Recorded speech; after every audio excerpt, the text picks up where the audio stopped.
From the opinion pages of the Wall Street Journal, this is Potomac Watch.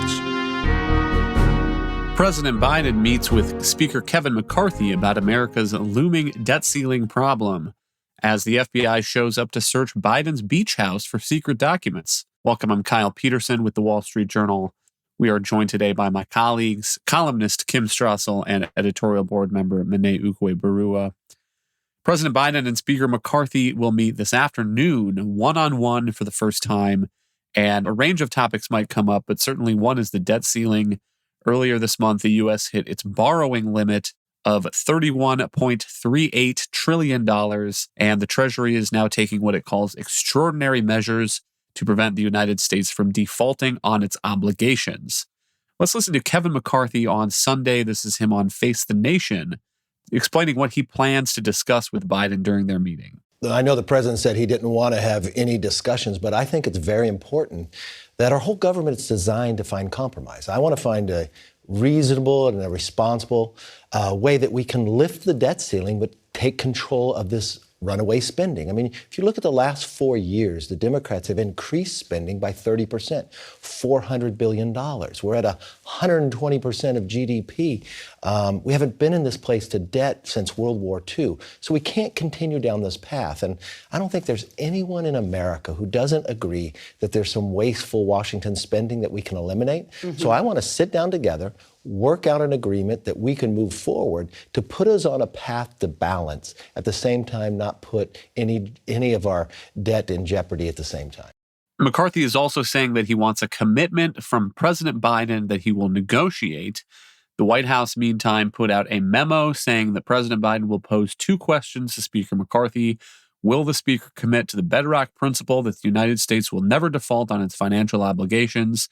And when will Speaker McCarthy and House Republicans release their budget? So, Kim, what is your sense, your read of where we stand in what could be a long negotiation over raising the debt ceiling? Well, it's going to be interesting to see what does come out of that meeting today between McCarthy and the president. And the press is sort of poo-pooing on this a little bit. You have to remember how much the White House hates this idea. This has become a very sour grapes issue for Democrats going back more than a decade when Obama and McConnell decided to agree to a deal in order to raise the debt limit. The Budget Control Act that came out of that, it did raise the debt limit by $900 billion, but in return for $917 billion in spending cuts. And that really irked Democrats. And so they want the president to stand strong, to refuse to tie any kind of spending cuts to a debt ceiling increase. They simply want it to be a clean debt ceiling increase. The problem I think the White House has is that McCarthy is coming across as reasonable here, which is smart, by the way. He's not demanding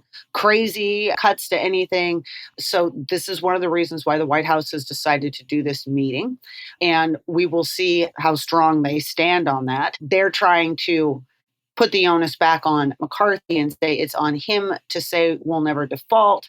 It's on him to show a budget. Republicans are going to do that. I mean, put out a budget soon. So this really is on the president, I would argue, more at the moment. But it does seem to me like we're still early. We're still in the game of chicken phase of this debt ceiling fight. Maybe another way to put it is, at this point, we're negotiating about whether to negotiate. But Mene, I do think it's notable that on the other side of the Capitol building, Republican Senate Leader Mitch McConnell is sort of washing his hands of this discussion. He says, I can't imagine any debt ceiling provision passed out of the Senate with 60 votes could actually pass this particular House. So I think the final solution to this particular episode lies between Speaker McCarthy and the president, basically making the point that Kevin McCarthy, Mene, has a caucus management problem. You have to have a debt ceiling deal that can get through the Democratic Senate and get the president's signature, but you also have to get it through the Republican House that wants some sort of spending controls. Yes, I think that's exactly what McConnell intended when he made his comment about it being in the hands of the House. He knows that the hardest line position from the Republican Party is going to come from a few members of the House who are going to demand probably very deep cuts, not just cuts sort of around the corners of existing spending commitments. And McConnell knows, obviously, there need to be 60 votes in favor in the Senate to pass it. And so So he basically is suggesting that McCarthy is being forced by his own caucus to walk down this line that ultimately is not going to lead to any legislation that has a chance of passing. And McConnell figures that he's going to spare himself and Republican senators from having to be attached to that process and potentially blamed if Republicans do end up taking a hard position that President Biden doesn't believe he needs to go along with. But at the same time, I do think that McConnell is foregoing an opportunity to play a more constructive role, even though the House is ultimately going to have to sign off on anything that McCarthy would move forward on and anything that would potentially be pitched as legislation that they would pass to raise the debt limit. McConnell has a lot of experience, and sort of he should be able to say, hey, McCarthy's basic position, at least for now, is reasonable. The idea that lifting the debt limit should be accompanied by some certain spending cuts, especially in very wasteful areas or areas that have grown very fast. And he has the experience and know-how to say, this should be our opening offer. Here are the areas that we want to look at. And so I do think that he's losing an opportunity to potentially allow Republicans to come out of this process with some cuts that they would be able to boast to the public about, and instead basically saying, we're going to see where it comes out in the wash between the relatively hardline position of the House and the relatively hardline position of the Democrats. But in the meantime, the advocates for no negotiation, generally on President Biden's side of the aisle, keep looking for gimmicks as a way to make the debt ceiling less of a real problem and the threat of default less of a real threat. And Kim, the one that has come up in the past and is coming up again in recent weeks is a $1 trillion coin. So there was a law that was enacted in 1996. It says the Treasury Secretary may mint, issue bullion and proof platinum coins in accordance with such specifications, designs, varieties, quantities, denominations, and inscriptions as the Secretary may prescribe. And basically, the idea is that the Treasury mints a platinum coin that says $1 trillion on it, and that walks that coin over to the Federal Reserve and deposits it. And presto changeo, the debt ceiling is no longer a problem. And Kim, what do you make of this idea? I don't know how seriously even the advocates are taking it. I think this says everything about where the modern Democratic Party is at the moment on the left. This is an idea straight out of modern monetary theory. It's absolutely nuts. As you say, the idea is the Treasury mints this coin, takes it over to the Federal Reserve, and presto, as you said, they get money to then pay the bills.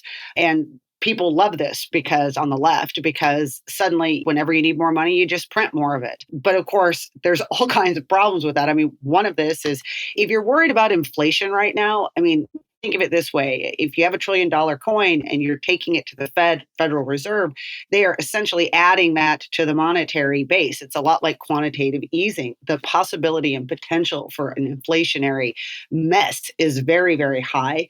There's also a question about whether or not you create chaos in debt markets.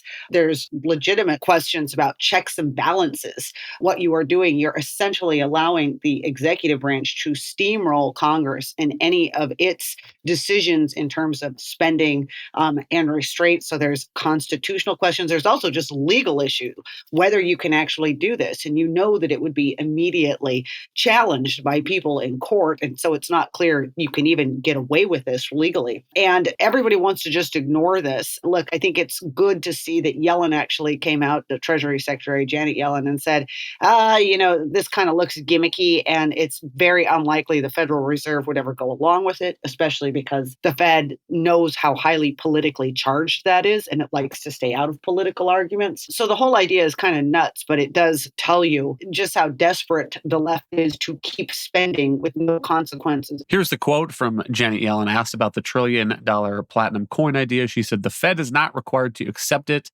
There's no requirement on the part of the Fed. It's up to them what to do." And so she's raising the idea that the Treasury would walk over to the Fed with the $1 trillion coin, and the Fed would say, that does not look like real, actual currency to us. One thing that I think is notable, though, is there's a Washington Post economics reporter who has gone to some of the advocates of this idea and said, what about this objection? And one of them has replied, demand Fed accept coin, send troops to the Fed. And so I guess that's where this idea eventually ends up if you take it seriously. President Biden sending troops in to the Federal Reserve to demand that the Federal Reserve deposit this $1 trillion coin that has been created.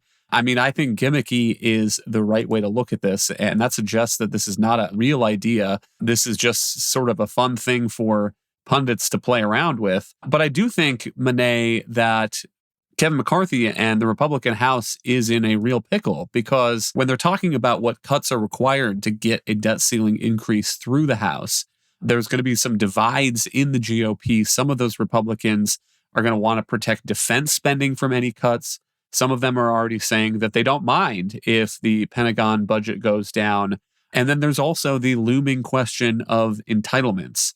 And President Trump said in a recent video, quote, "Under no circumstances should Republicans vote to cut a single penny from Medicare or Social Security," unquote. And some populist Republicans, Trump supporters, are now echoing that line. But I think there's a real point to be made that those programs are what is driving the federal spending and driving the debt. And I'll just read a line from the Social Security trustee report, the most recent one. It says that the Old Age and Survivors Insurance Trust Fund, which pays retirement and survivors benefits, will be able to pay scheduled benefits on a timely basis until 2034. At that time, the fund's reserves will become depleted.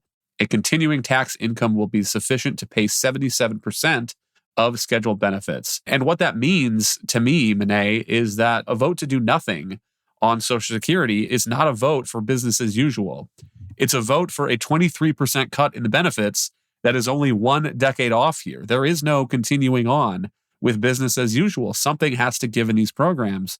And so I'm a little alarmed that there are some members of the Republican Party who are already saying nothing on that side of the budget. We're not going to touch it. Absolutely. And I think that these sorts of fights over extending the operations of the government or over lifting the debt ceiling historically have been occasions where conservative Republicans have raised the issue of long-term debt and said, hey, we're going to use this opportunity to potentially come to the table, agree to long-term cuts that would be more reasonable, as opposed to sort of getting to a last-minute solution that keeps the government running or keeps the debt paid off every couple of years, but then finding ourselves in the same position just further down the road toward the point where the U.S. government is going to be in a real fiscal crisis. And so I certainly think that from a practical standpoint, any Republican who said this should be an opportunity for us to talk to President Biden about potentially pitching a consensus on something that would at least slow the growth of entitlement spending. But from a political standpoint, it seems as if President Trump has been vindicated by experience that even within the Republican Party base, there is a large share of people who really will react poorly to any attempt to control entitlements, and that it would be very easy for the president himself, President Trump that is, or for a potential primary challenger to basically make a harsh critique of any Republican who came out in favor of that position, and certainly Democratic opponents would do so as well. And so it's politically very, very difficult. It's going to have to require probably both an extremely talented leader in the White House who's willing to tackle the crisis, and also being a little bit further down the road and at a position where it does seem as if the cost of fiscal collapse becomes more imminent in order for there to be the political will on Capitol Hill to really tackle it. But I do agree that the House Republicans are still completely divided about what approach they want in terms of what spending controls to propose here. But I think it's very unlikely that Kevin McCarthy is going to come out publicly with a plan to address entitlements in this instance.